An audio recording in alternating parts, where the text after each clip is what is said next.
Oh yes, we liked the OC remix and we certainly liked the retro here on WoW Radio. It's fantastic. I really, really do genuinely love that stuff. Which is sadly the reason I'm going to inflict it on you for all time. And that was, of course, Game Over with Mega Man 3 Cataclysmic Clash, which I believe is actually a level select screen of some description, or boss select, I can't recall. And Nesper Skull Rusher with Emerald Knights looking up amidst, of course, Sonic 2. I love Sonic 2. And a great love for the old school Sonic games, and a great hatred for what they did to them afterwards. Blech. This is Blue Please here on WoW Radio, this is Total Biscuit, and we've been talking about crafting. And I've got a few emails, and of course, as with my rants, most people say, okay, it's a cool rant, and some people disagree, and that's cool, which is why I'm going to air their views live in the air to give you the one and only balanced opinion that there could possibly be. And it says this. This is from Switch DS. I think you're ignoring a couple of key facts in your argument. One is that enchanting is one of the only two self-sufficient professions in-game. Amazing that both of these professions work so well together. Tailoring and enchanting only require you to have those professions to craft the finished products. Jewel crafting, blacksmithing and engineering require mining to gather the ores or bars to create your end products. Alchemy requires herbalism, obviously. Another factor is that not all servers are the same. I play on the reasonably dead Anachronous EU, and I previously played on Shattered Hand, Corgal and Dragonmore. None of these servers ever had players offering free enchants to players that aren't in your guild. The return on your monetary investment on enchanting is incredible. The only time it isn't is when you're buying all your reagents. I do agree that it needs a slight revamp, possibly either increasing the amount of return when disenchanting or reducing the number of enchants in-game. Enchanting patterns for the most part are easy to farm as they have set drop points. Jewel crafting patterns do not. Most of, not all of the very decent designs will world drop, and this is obviously something Blizzard have tried to ease with the implementation of rep-based designs. Exalted isn't really that hard either, although it's a little bit steeper requirement for recycled enchantments. Whether you agree or not is up to you. I hope you accept this viewpoint on the matter. Yep. It's a cool viewpoint, to be honest. I do understand what he means, that yes, tailoring and enchanting are very much self-sufficient, as in the materials that generally, not always, but generally, you can just gather them yourself. You don't need another particular thing to actually get it. I mean, that, of course, ceases to be true when you go and deal with Imbued Netherweave, because, of course, Imbued Netherweave requires Arcane Dust, which, as you're aware, only comes from enchanting, and you have to buy it. Now, one of the real problems that I've got with the argument specifically here is that he is claiming that enchanting has a great return, because unless you're buying your ingredients. That's fine until you take into account, of course, the fact that if you weren't using those ingredients already, you would be selling them at value. Yeah? So say I do an enchant that requires 10 Arcane Dust. Now, a single piece of Arcane Dust on my server costs 2.2 gold, and I can sell it for that. And it will sell, because that's what the market's been at for ages, and people buy it. I've sold stacks for 45, 48, maybe even 50 gold. No problem. They'll sell. Every time. No problem. Now, that means that I've effectively got materials in my hand that are worth a certain amount. Now, if I do an enchant, I've effectively lost the money that I would have gained from selling those materials. Therefore, I need to, of course, make the enchant for more than the cost of 10 Arcane Dust. So I would tack on a fee. If I already had the materials. Say, for instance, let's pull something off my head that I do on a reasonably frequent basis when I can actually get it, and that's plus 12 stamina to boots. Now, of course, I'm going to tack on maybe a 2-3 gold fee, and I'm using my mats, so I'm charging the whole thing. Now, the problem, of course, therein lies that people will do the same thing in order to level up their skill, or just because they're being nice and not charge a fee. Or some people just won't be willing to pay. They'll say, no, that's too expensive. I say, well, I'm only tacked on a 2 gold fee. What am I supposed to do? Therefore, enchanting becomes something more of a let's sell our mats kind of thing. Enchanting isn't really enchanting. Enchanting is disenchanting. And then, of course, lies a real problem with it. I mean, it is a little bit dodgy, to say the least. It is all over the place. All over the place as regards to levelling up. I've got a couple more emails before I go on to the next topic of the day, which is, of course, transfers, and I say, this one is from Connorman, and he says this: I totally and utterly agree with you. Being a tailor and enchanter for 2 years now, I think it's great that they're bringing the AQ40 enchantments back, but exalted with every faction. And he's done that in caps to emphasise it. I can only hope that not being live yet, they'll revise this and fix it before it's made live. And he says, bring on enchanted auctionable scrolls. Why they haven't done that yet, I really don't know. I mean, that's one of the major problems with enchanting. I do apologise if I'm focusing on enchanting a little bit too much here, but it does seem that enchanting is very much right now the red-headed stepchild. I know engineering used to be, but at least you could sort of sell some of your stuff. Enchanting requires you to sit around and attempt to compete with infinite other numbers of people who've got exactly the same enchant and who will do it for free just for the sake of levelling up, and the cost of levelling up enchanting is ludicrous. Absolutely insane. I'm still waiting on the money to actually get all the stuff for my 5 primal mites I need for my last rod, plus all this other ridiculous stuff. It's horrible.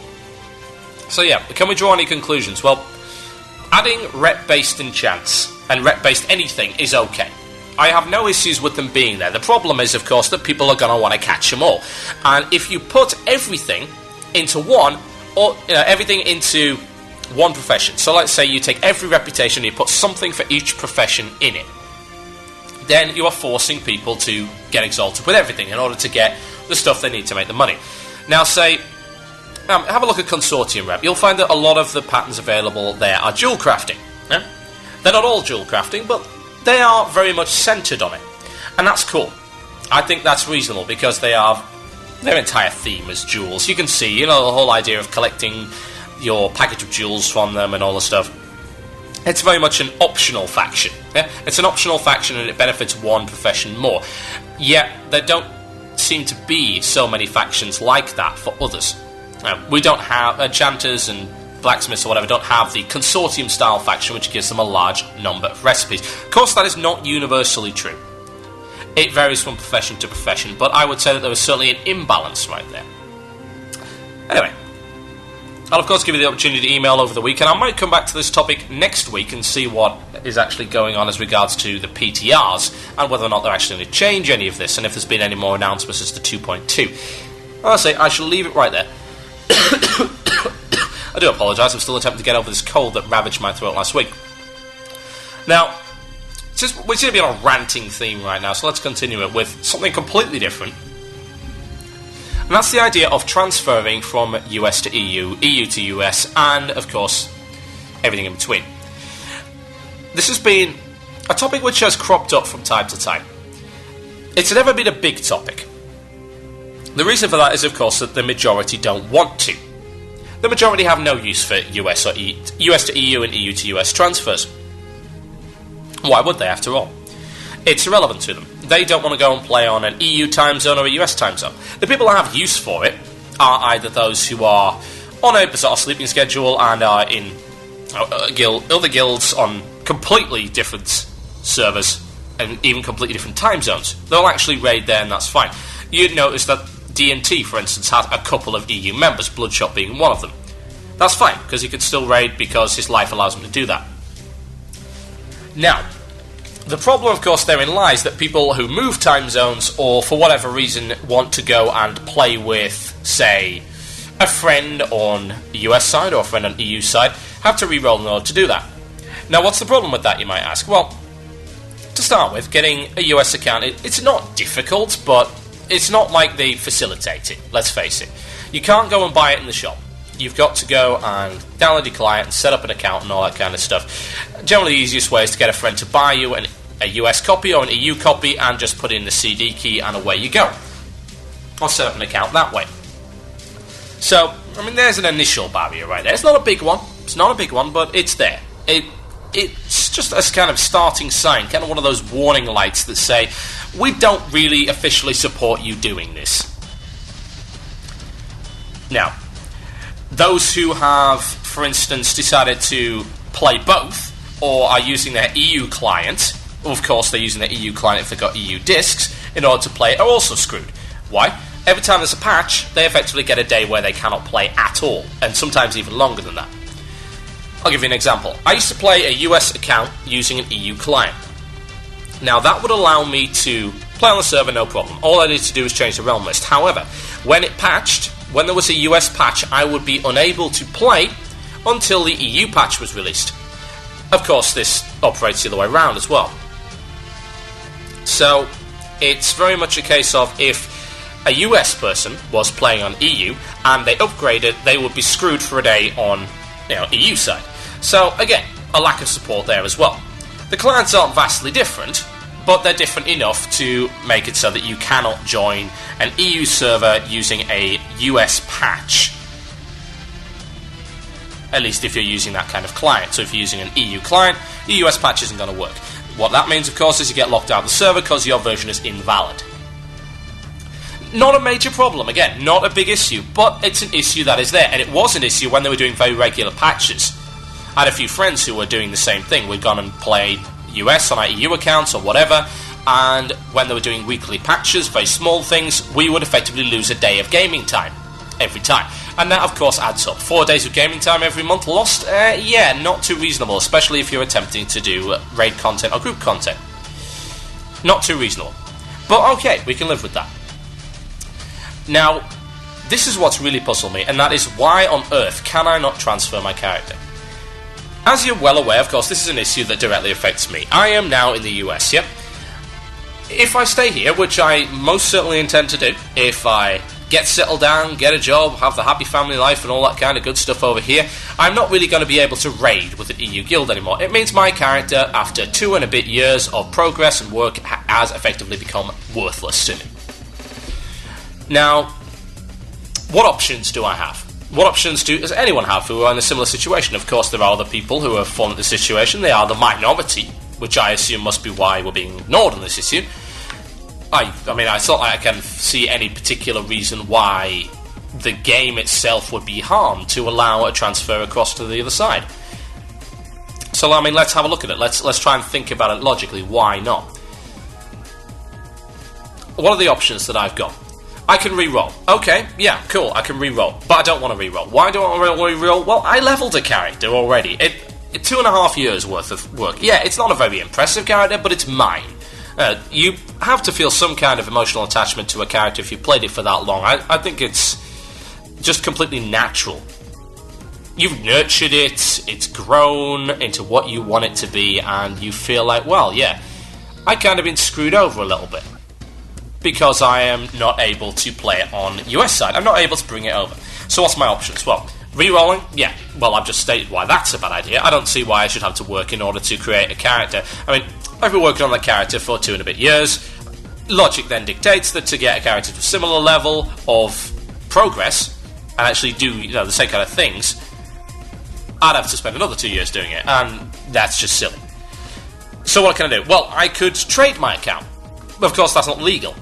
At least, it's against the terms of service at any rate. Illegal, meh. Terms of service, it's against them. I cannot trade my account with anyone legally. I could sell my account and buy another one. Also, not within the terms of service. I can be banned for it. Yeah? Whether I will get banned for it, different matter.